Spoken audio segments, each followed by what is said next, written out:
Now let's get down to business on this breezy remix. Stop.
Ladies and gentlemen, we pause your momentary bathroom scrolling to ask you a fundamental question.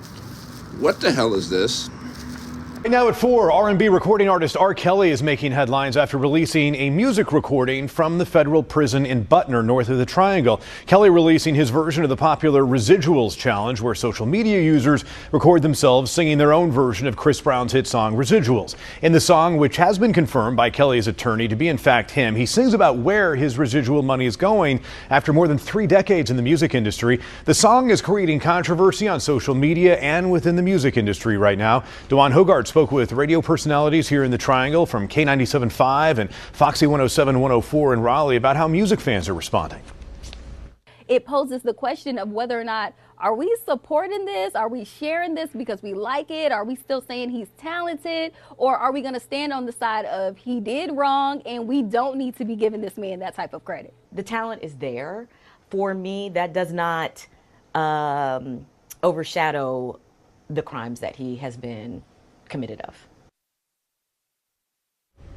R. Kelly's attorney telling Eyewitness News the singer recorded the songs fairly recently and wants people to know he's working on projects and still has amazing talent that exists whether he's in prison or not.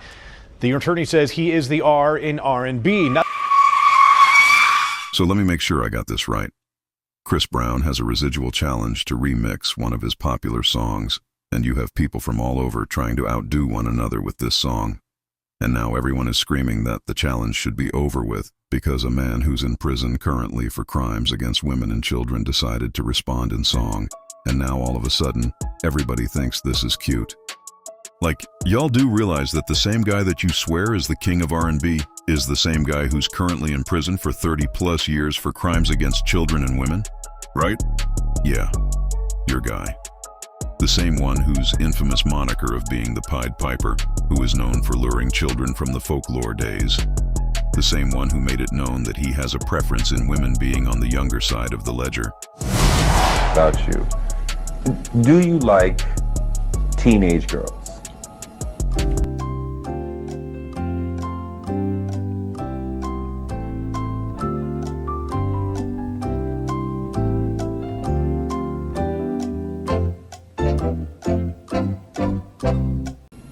When you say teenage, how old are we talking? Girls who are teenagers. 19? 19 and younger. I have some 19-year-old friends, but I don't like anybody illegal if that's what we're talking about, underage.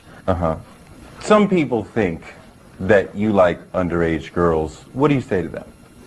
Well, those people that don't know Robert, they don't know me, so. I usually don't get into what people think about me, because all my career, even before the trial, people have had their opinions about Robert, and that's probably because it has a lot to do with me. I kind of shy away from the crowd, because I'm always in the studio, digging deep into the basement all the time of my house, creating music. So that's not the only thing he was doing in his basement. Like they could someone else, they seem to form opinions or have thoughts about you that they like to, think. So some of the people who have worked with you have said that there's an issue here. Your former manager has said publicly that there's an issue of concern here. Your brother Kerry has said there's an issue of concern here.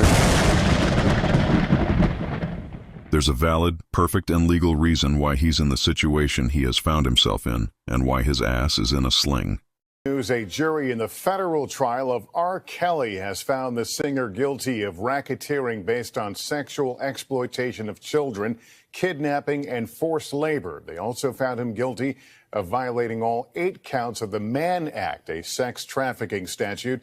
That verdict comes after weeks of testimony from some 50 witnesses. He faces potentially decades in prison. Let's go right to NBC's Stephanie Gosk outside the courthouse in Brooklyn. Stephanie, good afternoon.